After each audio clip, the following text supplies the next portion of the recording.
டிவிக்கில் இப்போ வரைக்கும் மொத்தமாக 33 மினிஸ்டர்ஸ்க்கு பதவி கொடுத்துருக்காங்க. எத்தனை பேர் நாள் மினிஸ்டர் ஆகலாமா அப்படின்னு கேட்டால் கிடையாது. ரூல்ஸ் படி 234 எம்எல்ஏக்களில் 15%, அதாவது 35 பேர் தான் மினிஸ்டராக இருக்க முடியும். இன்னும் 2 மினிஸ்டர் பதவி இருக்குது. அது விசிகேக்கும் ஐஎம்எல்க்கும் கொடுக்க போகிறதா சொல்லிட்டு இருக்காங்க. பார்ப்போம், பொறுத்திருந்து பார்ப்போம் என்ன நடக்குது அப்படின்னு.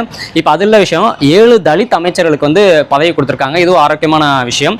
அதில் 2 மினிஸ்டர்ஸ் பற்றி இப்போ நம்ம பேச போகிறோம், பேசியே ஆகணும். என்ன அப்படின்னா, ஒன்று வந்து பள்ளி கல்வித்துறை அமைச்சராக பொறுப்பேற்றிருக்கிற திரு ராஜ்மோகன் அண்ணா. அந்த அண்ணா வந்து எனக்கு பர்சனலாக தெரியும். நல்ல திறமையான ஆள், பேச்சு திறமை மிக்க ஆள், ஹம்பிளா பழகக்கூடிய ஆள்.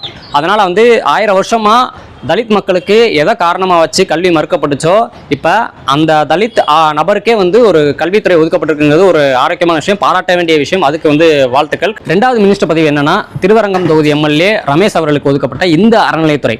இதில் என்ன விஷயம் அப்படின்னா, 7 தலித் அமைச்சர்களில் ஒருத்தருக்கு பள்ளி கல்வித்துறை கொடுத்த மாதிரியே இன்னொரு தலித் அமைச்சருக்கும் இந்த இந்து அறநிலையத்துறை வந்து கொடுத்துருந்தா நல்லா இருந்திருக்கும். 1000 வருஷமா நீங்கள் கோயிலுக்குள்ள நுழையக்கூடாது அப்படின்னு சொல்லி தலித் மக்களை வந்து எப்படி ஒடுக்குனாங்களோ, இப்போ அவங்க கைக்கே இந்த அறநிலையத்துறை வந்து பதவி போச்சு அப்படின்னா நல்லா இருந்திருக்கும். ஏன் அப்படின்னா, இப்போ கோயில் ஏதாவது ஒரு பிரச்சனை அப்படின்னா அந்த தலித் மினிஸ்டர் உள்ளே போய் கோயிலுக்குள்ளே போய் தலைமை ஆச்சார் உட்பட எல்லாருமே கேள்வி கேட்க முடியும். இப்போ கோயில் ஏதாவது குடமுழுக்கு கும்பாபிஷேகம் ஏதாவது வழிபாடு நடக்குது அப்படின்னா இவருக்கு தான், தலித் அமைச்சருக்கு தான் முதல் மரியாதை பண்ணுவாங்க, பரிவட்டமாக கட்டுவாங்க.